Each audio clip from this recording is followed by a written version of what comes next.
It's time for this week's episode of Brandon Sports Talk, featuring in-depth interviews from those who are trending in the world of athletics. And now, here's the host of Brandon Sports Talk, Brandon Pate.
Welcome back to Brandon Sports Talk. In today's episode, I have the privilege to interview the Citadel assistant men's basketball coach, Coach Brad Mason. How are you doing today? I'm doing awesome, Brandon. I really appreciate you having me on. Can you talk about how you knew that you wanted to get involved in college coaching, particularly on the college basketball side?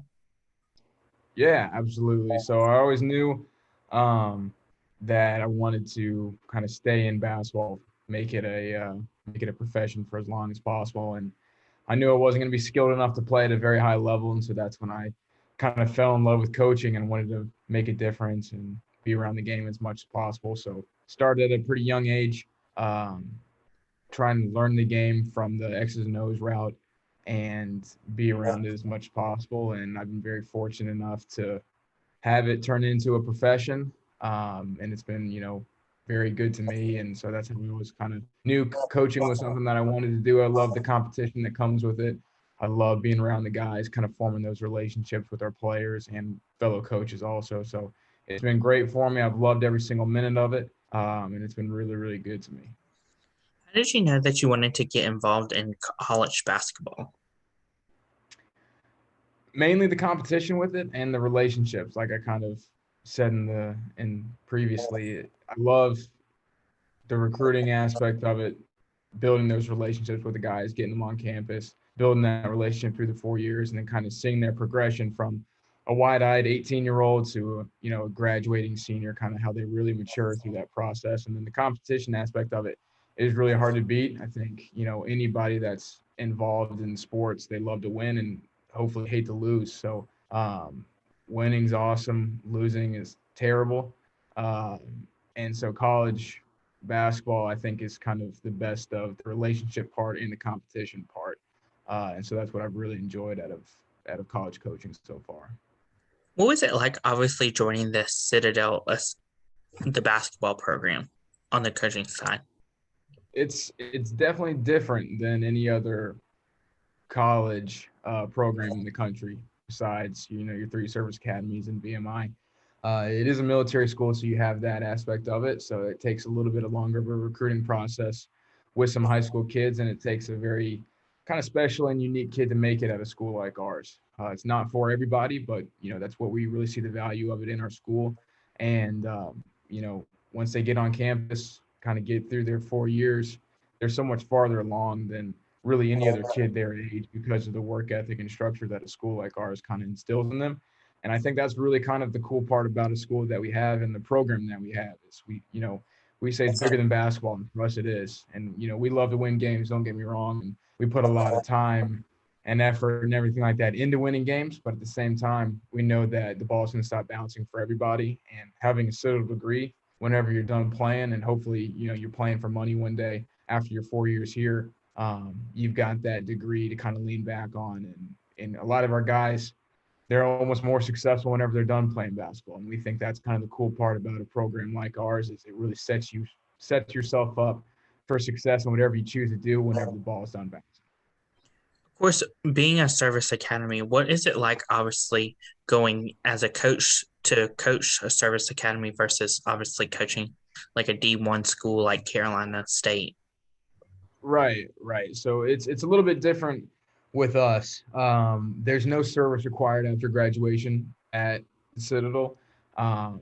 And so that kind of helps us a little bit in our recruiting process. You're not going to have those guaranteed years of service, which our guys do appreciate. So they can come here for their 4 years, play basketball, get that work ethic and structure, like I kind of talked about. And then whenever they graduate, a lot of our guys will go play, get an overseas contract, get some G League tryouts, different things like that, and they'll go play and make some money. And then after that, we've got some guys that are already set up for what they want to do whenever they're done playing. So we've got 3 kids, I think, that are pre-med on our team right now. We've got a kid that's going to be in law school next year.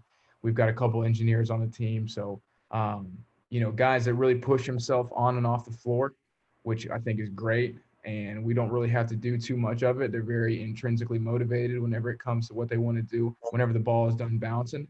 And so I think a lot of the guys come in with a sense that, hey, I'm going to play basketball at a very high level. I've been gifted to play this game.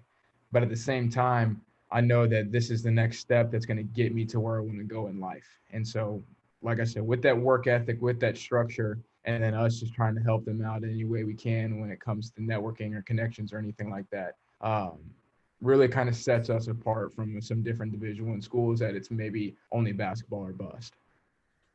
Of course, what was it like, obviously, becoming the director of analytics and of the basketball? Right. So that was a fun position that I had. We got to really kind of dive into the analytics piece.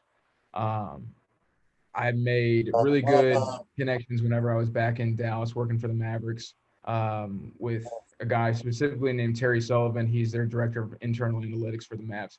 He helped me a lot kind of diving into the analytics and what to kind of value, what to put more time and effort into.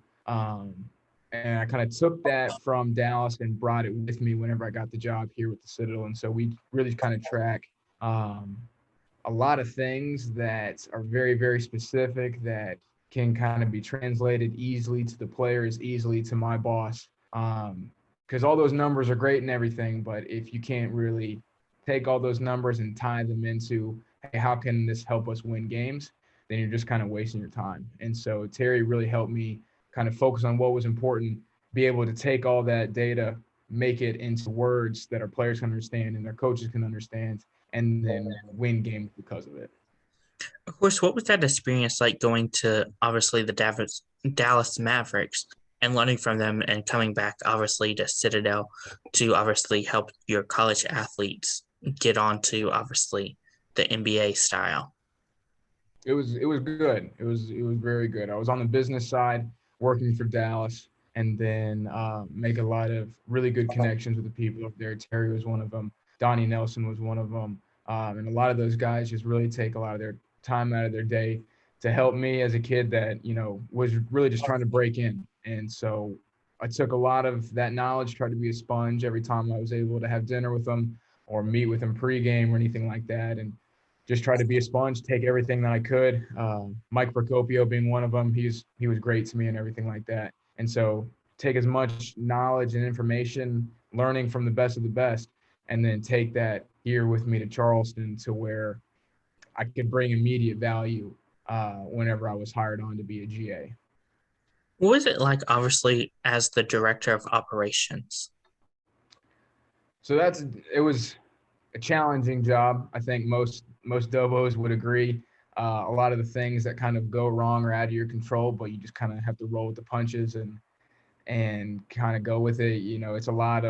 It's logistics. It's a lot of operations. It's a lot of point A to point B stuff that really kind of make the program go. And so it's, buses, flights, hotels, meals, kind of everything behind the scenes that you don't think about. You think, hey, you'll just kind of go play games and have practice, but there's so much that goes on behind the sines that our Dobo now, Cody Dees, does a great job with, and our GA Hudson, they're always working, way, way, way long hours. And so they've done a great job. And, I just tried to help them out as much as possible, having done both of their jobs in the past.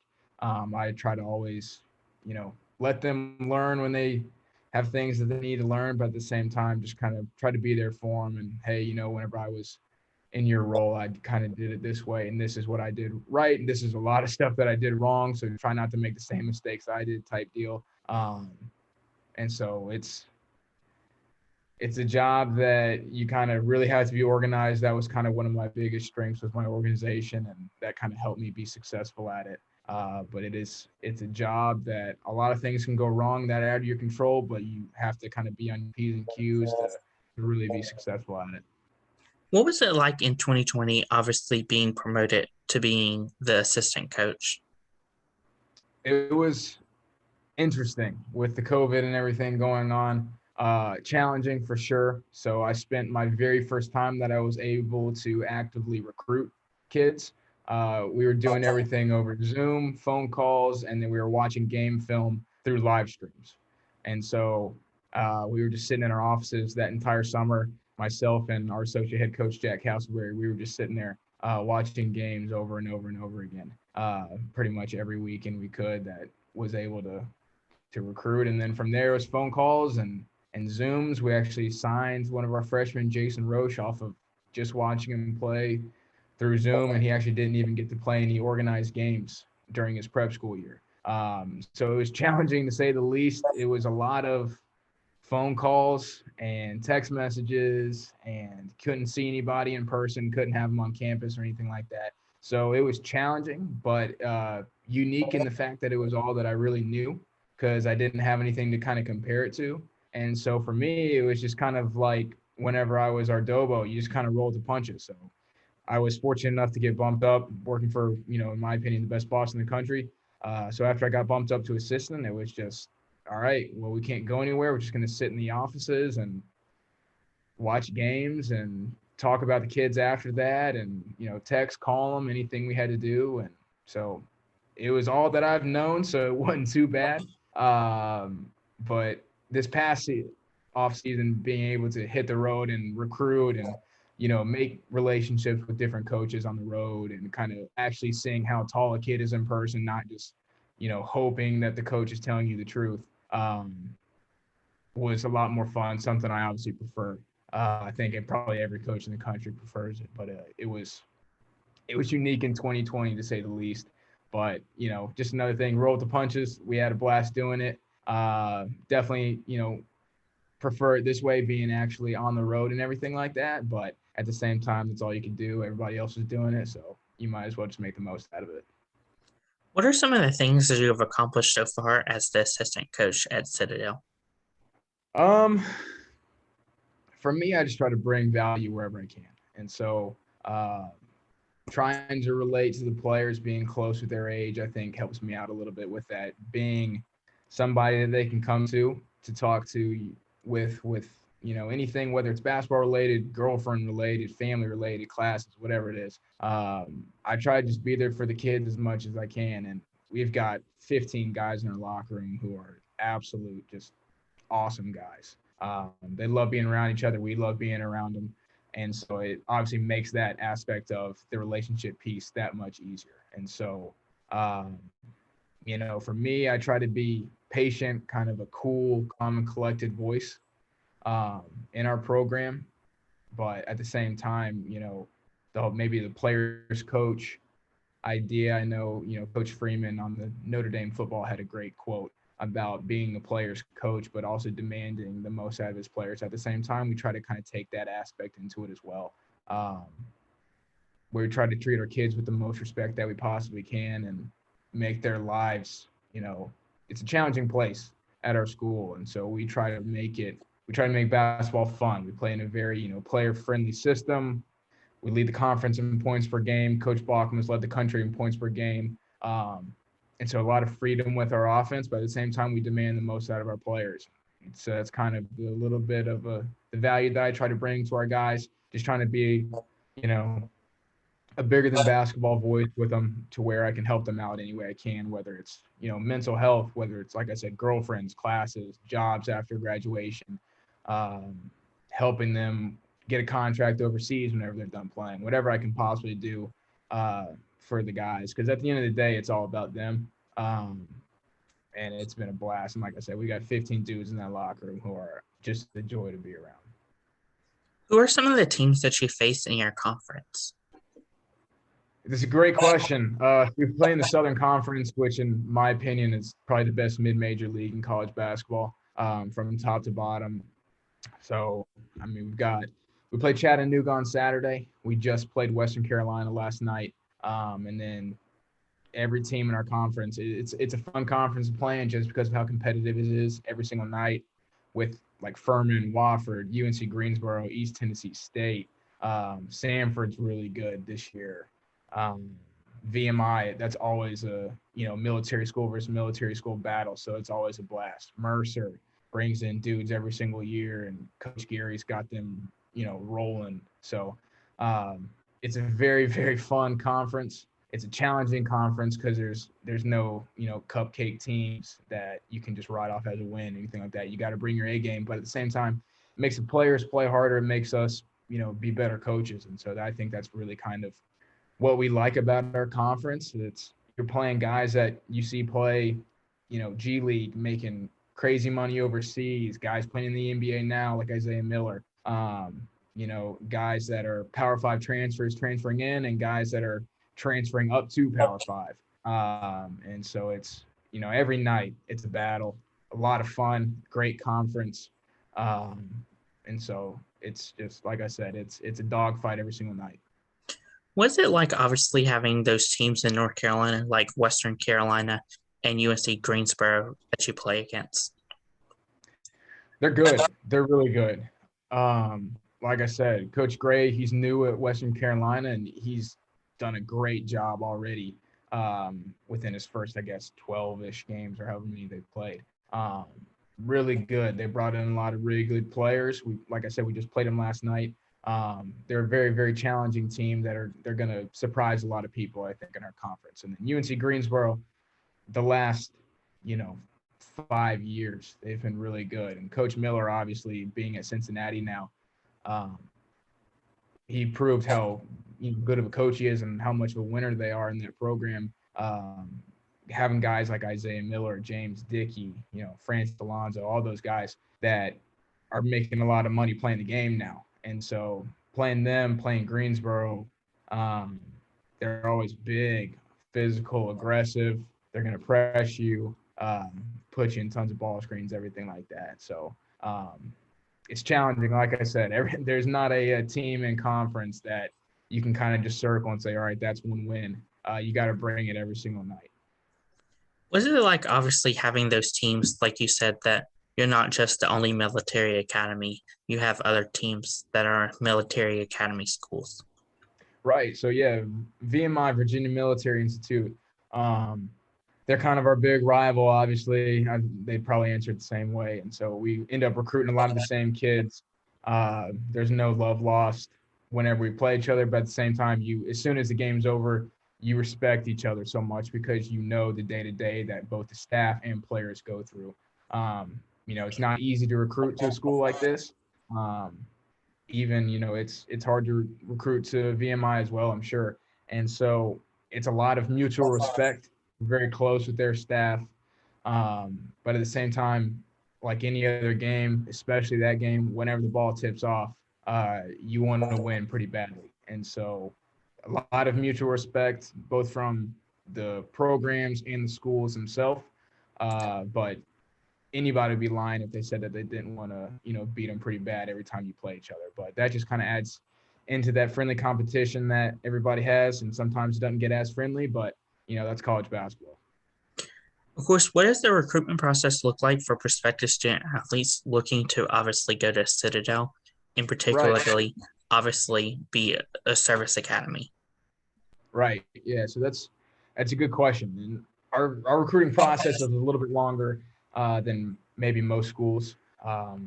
It takes a lot of time to kind of make sure we're bringing in the right kids to fit not only the style of play, like we want to make sure they're Division I basketball players, but also, are you going to make it at a school like ours? And like I said earlier, it's not for everybody. We kind of like that.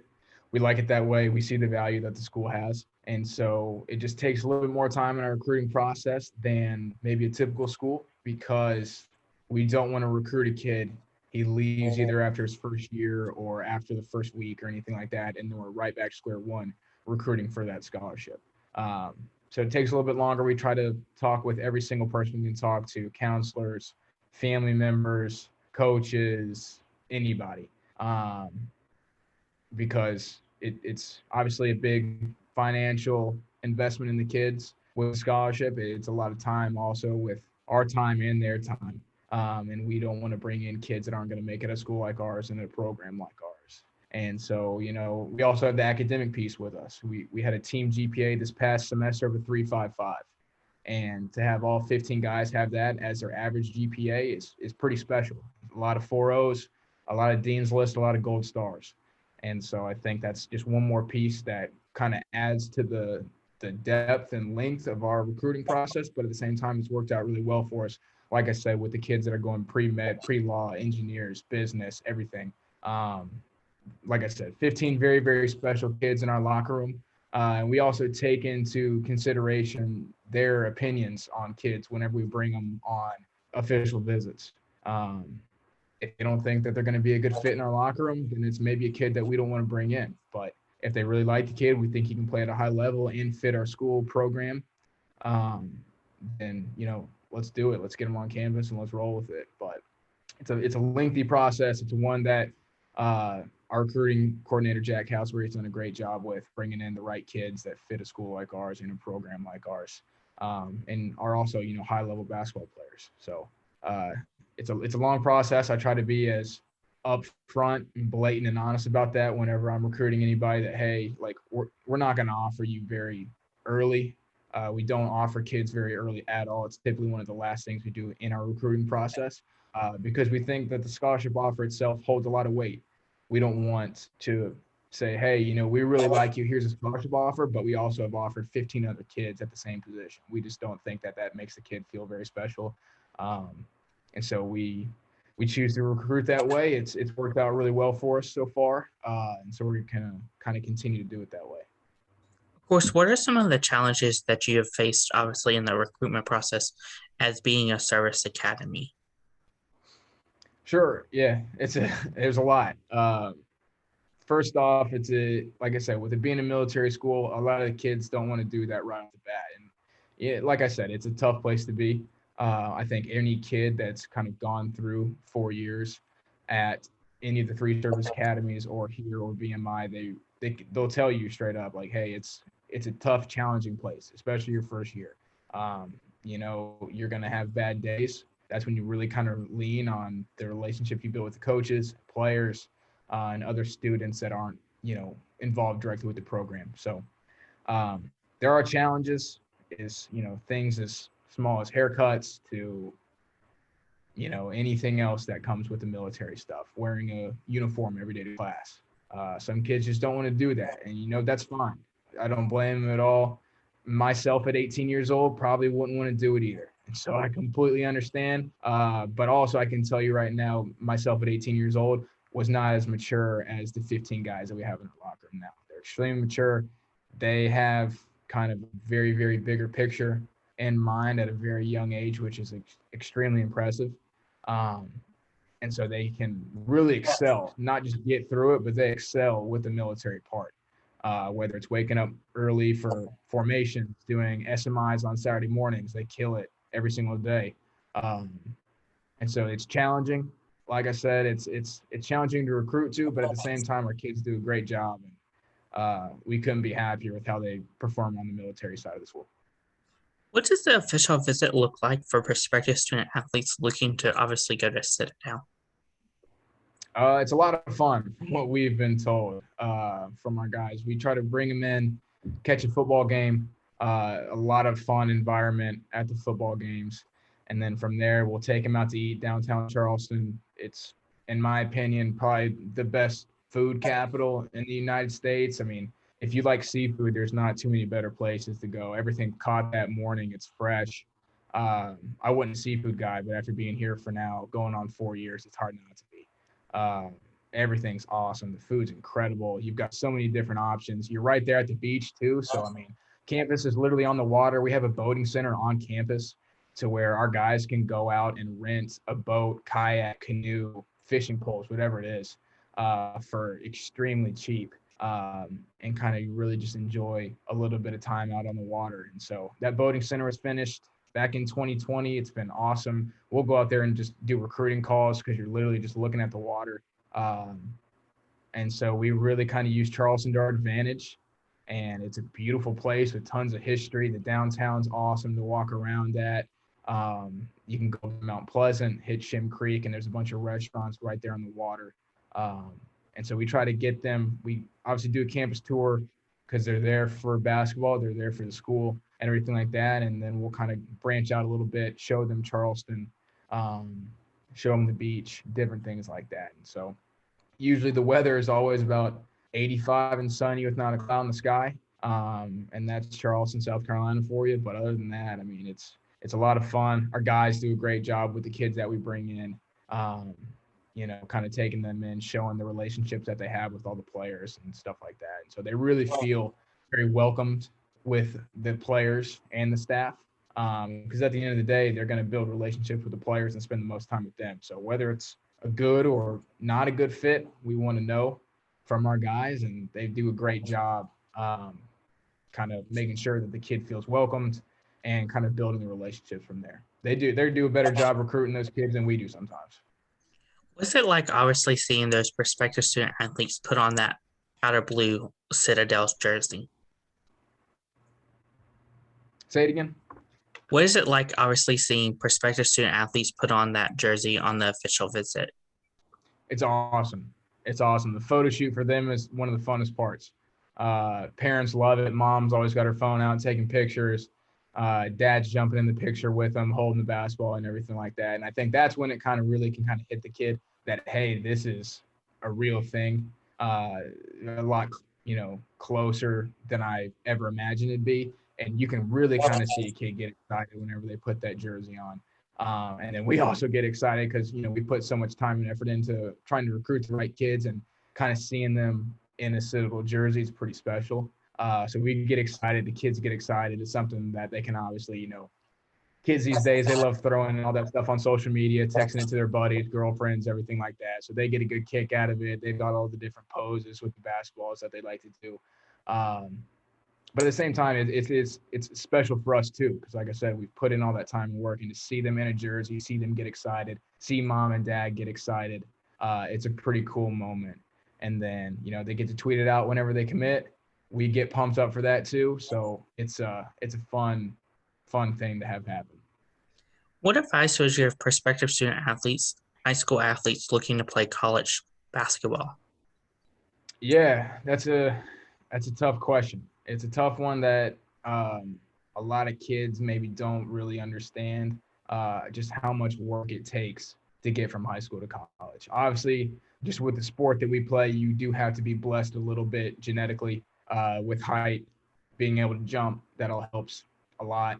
But you also have to put the work in. We've seen tons of people have a lot of gifts genetically, athletically, but they just don't want to work on their game. And, I forget who actually said the quote, but basketball is not a game you can cheat. It's definitely a game where if you're not putting in the work, it's going to be obvious. And so working on your game as much as possible, whatever your game may be, knowing your role, knowing how to bring value to your team, whether it's your AAU team, high school team, whatever it is, fully embracing your role and then working at it as much as you possibly can. And then academics is a huge piece that I think a lot of high school kids maybe ignore. There's tons and tons and tons of talented high school kids that don't have the grades. So whether they have to prep, whether they have to go JUCO, whatever the route that they need to take is, academics is a huge piece, because if you have two kids, they're both the same basketball wise, but one kid's going to be better academically, they're going to take that kid over the kid that's not working hard in the classroom, just because it could be, college classes are not easy, especially at a school like ours. It's challenging. And if you're not going to work academically, a lot of staffs aren't going to take a chance on you. And so I think academics is a huge piece that kids need to put some real focus on. I think they think, hey, as long as I can just put a ball through a hoop, I can go play in college. And there's tons of kids that can do that. So you really need to separate yourself whenever it comes to the academic piece as well. What advice would you give college basketball players looking to play college basketball and then obviously make it into the NBA? So in the NBA, that's a whole different thing. Even G League. I mean, G League, they're cutting 5-star kids that were coming out of high school that played Power Fives, playing a lot of Power Fives, averaging good, numbers, playing a lot of minutes from great programs that they think, hey, just because I was a stud at a Power Five, I'm going to go make a lot of money playing G League or anything like that. And that's just not the case. You have to work at your game. It's a job, whether you're in college or trying to make it to the next level. It's a job. And if you don't treat it like that, if you don't treat the game with the respect that it deserves, you're not going to make it at the next level, especially the NBA. That's a whole nother beast in itself, because you not only have guys in the States trying to make it, but you've got guys overseas trying to make it. And so if you're not going to work at your game every single day, multiple times a day, you're not gonna make it at the G League or NBA level. And that's not just getting in the gym and shooting on the gun 500 times a day. That's getting in the film room, really understanding the game, X's and O's wise, and then putting in the work on the court. I think that's really the thing that separates good college players to guys that can make a paycheck playing the game. And it's not easy to do by any means. And I think that's kind of the biggest thing that kids don't realize is, oh, I made it to Power Five, I made it to D1. I can just get through my 4 years and average, 9, 10, 11 points a game, and I'll go to the G League. And it's just not the case at all. It's very difficult, and it's if it's something you want to do, it needs to be a job for you every single day, that you have to kind of fall in love with the process. And if you fall in love with the process, the results will come. But it's definitely something that you need to do every single day, and you can't take a day off. What advice would you give future college coaches looking to get into, obviously, the industry of college basketball? And that's a good question. It's one that I get hit up with pretty regularly. Maybe it was kind of my path that I was able to kind of break in, not playing in college, not having a powerful last name or a dad that was a big time coach or anything like that. Make as many genuine relationships with people as you can. And that doesn't mean hitting people up, trying to get jobs. We get hit up by guys trying to break into the profession all the time. Try to bring some sort of value, especially whenever you're starting to build a relationship with somebody. I think that's maybe one of the biggest things is, don't just say, hey, are you guys looking for a GA next year? Hit the emails and phone calls and text messages that catch my eye are when someone wants to talk either about some sort of scheme that we do or any type of X's and O's or recruiting or anything like that, where it just starts as a genuine relationship about basketball, or the school itself is a big one. And then at that point, you really kind of just stay in contact. Don't annoy the person over and over and over again, but just kind of always be there, always kind of be persistent with it.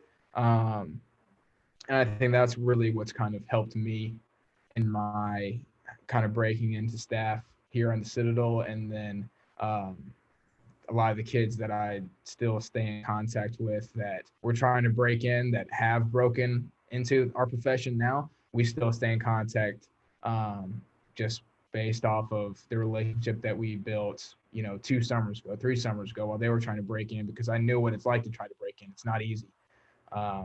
And I still remember the college coaches that emailed me back whenever I was on the business side with Dallas trying to break into the coaching side. And I see them on the road now, and I thank them. Hey, I know you don't remember me at all because you get thousands of emails just like I get them now, But I really do appreciate you taking the time out of your day to email me back, answer my questions, have a phone call with me, whatever it was. And even if it obviously wasn't something where I got hired from it, but just kind of taking the time out of their day meant a lot for me. And so I try to do it as much as I can with people trying to break in as well, just because I know what they're kind of going through. I know what they're thinking and everything like that. And you just never know who is going to help you out kind of in the future. And, those guys that I took the time out to talk to a couple of years ago, they may hire me one day. You just never know how this profession works out. And so I think make as many genuine relationships as you possibly can is a big one. And then study the game.